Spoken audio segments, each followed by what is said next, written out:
JJ, you get the kind of, you're used to the performances like that from LeBron and AD, but to have Max and Dorian combined for so few shot attempts, but to hit them and to kind of play defense, did that typify, you feel like, the effort that they're bringing to kind of where the team energy is at right now? Yeah, Doe had an awful first half. It was not, it was bad. He was great in the second half. I told him that at halftime. He was awful. I don't know where that came from. I played with him, watched him.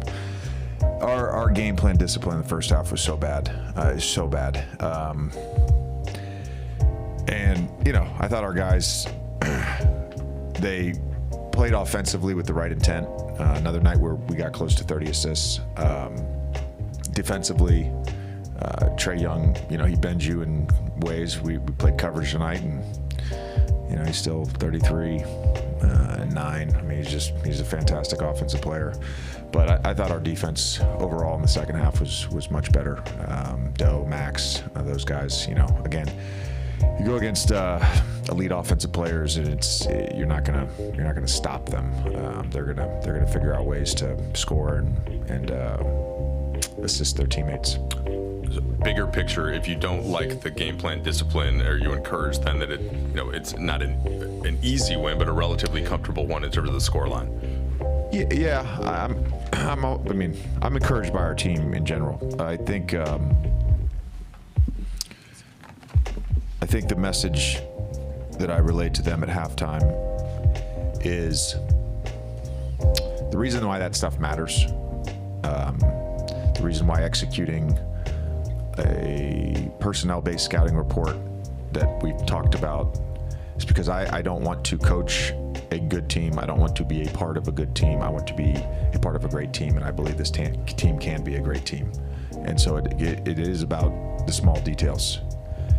And we said this the other night at halftime against Sacramento. Felt the same way against this team, and this is not a knock on either of these teams. It's just the nature of how they play and how they score. At times they're just running up and down the court. It feels like a pickup game. We're going to lose the pickup game. We're going to lose the pickup game. We have to get back on defense. We have to execute on offense. We have to pass. We have to screen. And when we've done that, we've been a really good basketball team. JJ, what were some of the things that got you most frustrated in the first half, in terms of like the things you wanted to see, and when it came to execution that you guys didn't started on makes. They had 11 fast break points in the first half, and some of those were off our turnovers, but I scored 9 right after makes, so essentially 20 transition points and a half, which is insane. The thing that really got me was the Bogdanovich running into screens and ghosting out, which we said he the last 5 games he's done that a number of times every game. He hasn't set a screen yet. So why are we switching that and then creating confusion? And then when they get open threes, he gets behind the defense, they score. He's not going to set the screen. He's going to run. You stay with your own. They call a square. Like it's that part of it. Couldn't have emphasized that anymore. I have 2 for you, JJ. You guys have won 8 out of 11. I think that's right. And only 2 of those games are against opponents above you in the standings. You split them against Memphis and Cleveland. With Houston coming up, do you like, or what do you feel about a challenge like that, where you guys are momentum-wise headed into this trip? Yeah, I would say every night's a challenge. That's just. I just really feel that way about the NBA right now. Every night's a challenge.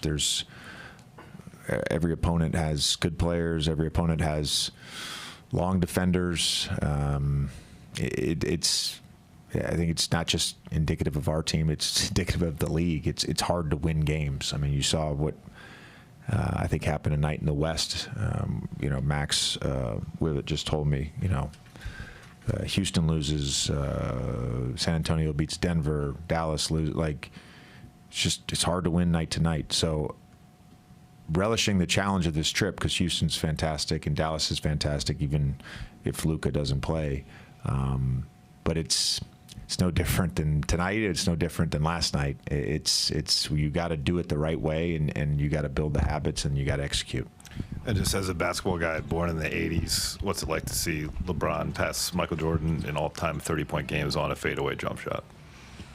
Yeah, I mean, I was unaware of the record until we huddled as a staff. But, you know, I congratulated him. It's just another thing that he's done in his career, and certainly speaks to his greatness and longevity. And that stretch, you know, where he hit 2 fadeaways and a 3, we kind of gave us the cushion we needed and control of the game.